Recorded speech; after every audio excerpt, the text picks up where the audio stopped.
बिस्मिल्लाहिर रहमानिर रहीम।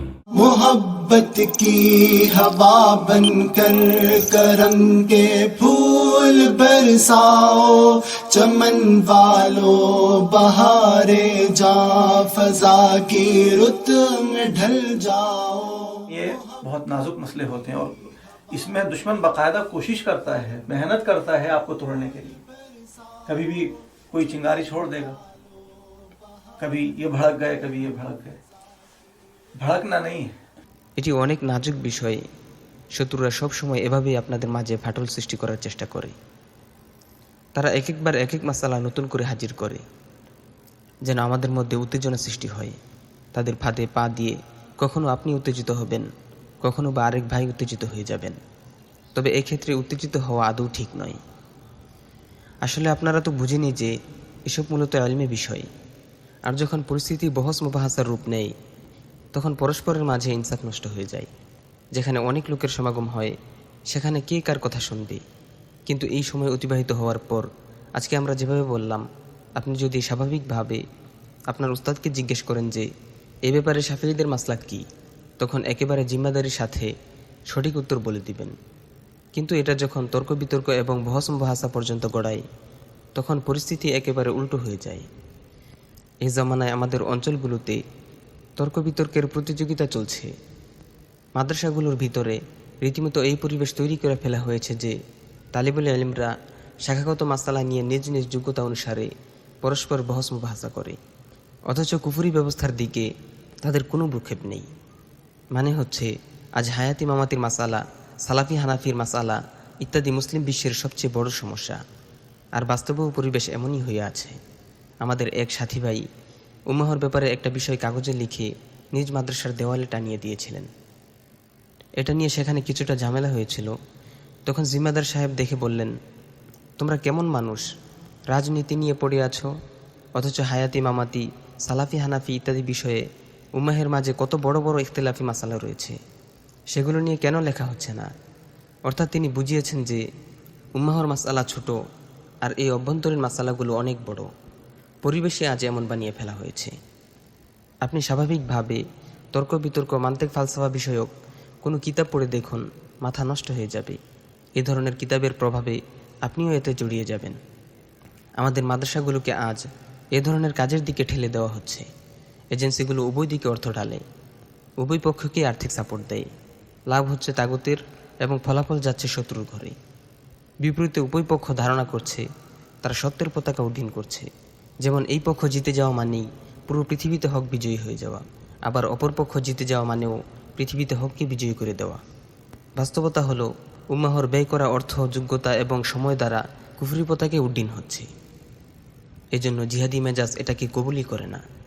এ ধরনের মানসিকতা লালনকারী জিহাদি জামাত কখনোই উন্নতি করতে পারে না। জিহাদের মেজাজ একেবারেই বিপরীত। জিহাদ উম্মাহর মাঝে ঐক্য আনে। জিহাদ ছাড়া অন্য কোনো নামে আপনি উম্মাহর মাঝে ঐক্য আনতে পারবেন না। কেননা অন্য সকল ময়দানে প্রত্যেকের নিজস্ব মাসলাক পূর্ব থেকে নির্ধারিত থাকে। এ অবস্থায় অন্য মাসলাকের লোক আপনার সাথে কিভাবে আসবে?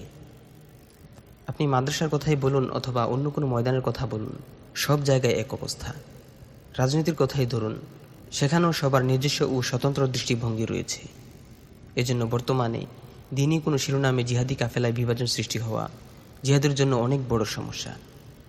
আল্লাহ তাআলা যাকে তৌফিক দিয়েছেন, সে যে মাসলাকেরই হোক না কেন, আহলে সুন্নাত ওয়াল জামায়াতের যে কাফেলার সাথেই সম্পর্ক রাখুক না কেন, তার সাথে ঐক্যের বন্ধন স্থাপন করতে হবে। দেখুন, ফাসেক ফাজের আমির উমরাদের অনুসরণের ব্যাপারে হাদিস এসেছে। সেগুলো এজন্যই এসেছে যে একাকী থাকার ক্ষতি যতটুকু হবে সেটা হবে ব্যক্তিগত, আর ঐক্যের দ্বারা সামগ্রিকভাবে উম্মাহ উপকৃত হবে।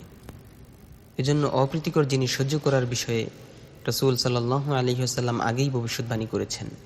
খুব গুরুত্বের সাথেই বলেছেন, উম্মাহ যেন বিচ্ছিন্ন না হয়।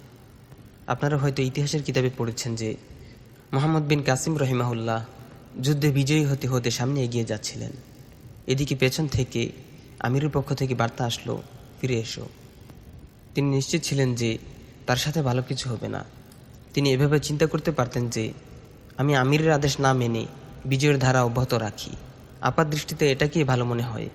কিন্তু এখন আপনারা বুঝবেন যে তখন যদি উম্মাহর মাঝে বিভাজন সৃষ্টি করে আমিরকে বাদ দিয়ে নতুন একটি জামাত তৈরি করার কাজ শুরু হয়ে যেত, তাহলে হয়তো ইসলাম সামনে আর অগ্রসর হতো না।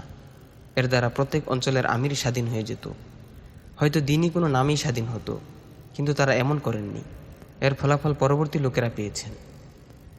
সুতরাং বিভাজন যে নামেই হোক না কেন তা ক্ষতিকর, আর জিহাদের মেজাজ এটাকে গ্রহণ করে না।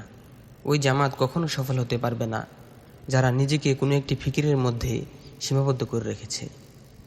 কোনো একটা ফিকিরের মধ্যে নিজেকে সীমাবদ্ধ করে রাখা এবং মনে করা যে হক এটার মধ্যে সীমাবদ্ধ অথবা কেবল তারাই আহলে হক, এমনটা ভুল। হকের পতাকা উড্ডীন হলে কেবল আমাদের জামাতের দ্বারাই হবে, অন্য কারো দ্বারা সম্ভব হবে না। এগুলো নিছক ভ্রান্ত ধারণা।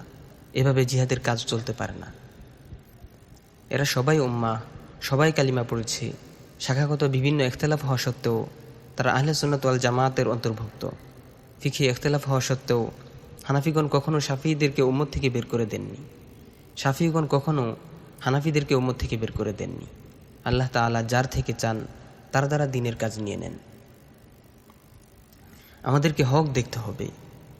আমরা নিজেদের দলের স্লোগান দিলে দ্বীনের কি ফায়দা হবে বলুন? দ্বীনের ধারক আমাদের দলের না হলেই কি সব শেষ? কেউ কেউ এমন মনে করতে পারে। অথচ শাফি, হানাফি, সালাফি যেটাই হোক, তাদের নিজ নিজ কাফেলার মধ্যে এমন অনেক লোক রয়েছে যারা কুফরি কাজের গুরুত্বপূর্ণ সহায়ক হয়ে বসে আছে। জিহাদের বিরুদ্ধে লেখালেখিতেই সারা জীবন উৎসর্গ করেছে। এমন ফতুয়াও দিয়ে বসে আছে যে এই উম্মত উম্মতই না। যদি কাফেরদের ধার্য করে দেয়া ট্যাক্স পরিশোধ না করে, বেচারার এতটাই দরদ যে সে চায় না কাফেরদের কোনো ক্ষতি হোক। কাফেররা যে আমাদের দুশ্মন, এটাই বেমালুম ভুলে গেছে। তো দেখুন, হকের জান্ডাই হলো মূল। দ্বীনের জান্ডাকে সকলে মিলেই উঠাতে হবে। ওয়াতাসিমু বিহাবলিল্লাহি জামিয়া ওয়ালা তাফাররাকু।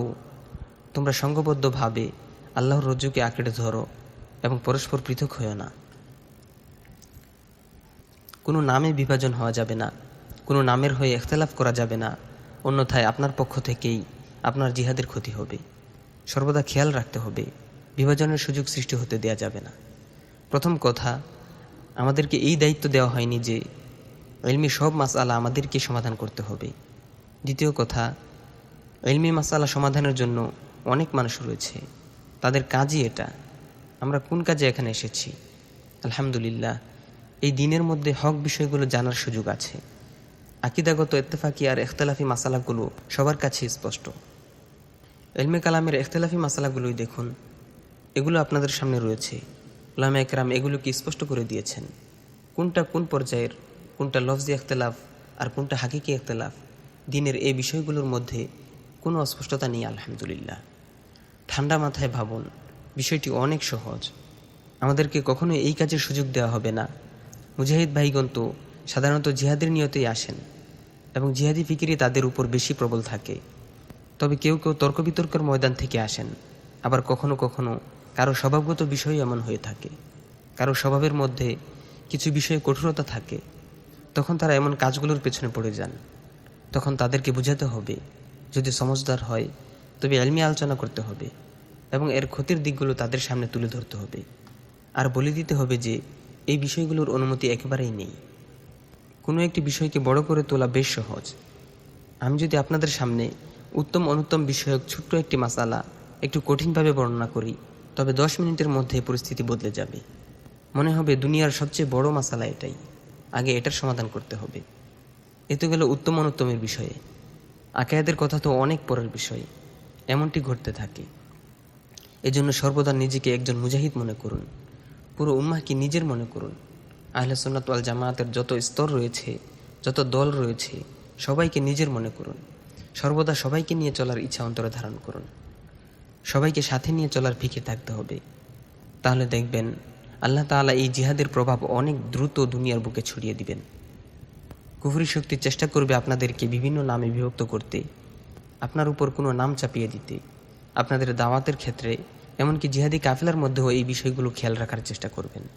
এতে কিছু মৌলিক বিষয় রয়েছে, কিছু সূক্ষ্ম বিষয়ও রয়েছে। এগুলোর কারণে দ্রুত ঝগড়া সৃষ্টি হয়, জজবা চলে আসে। কিন্তু যদি এই ক্ষেত্রে বুদ্ধিমত্তার সাথে কাজ করা যায়, তাহলে প্রত্যেক জিনিসকে তার জায়গায় রাখা সম্ভব হয়।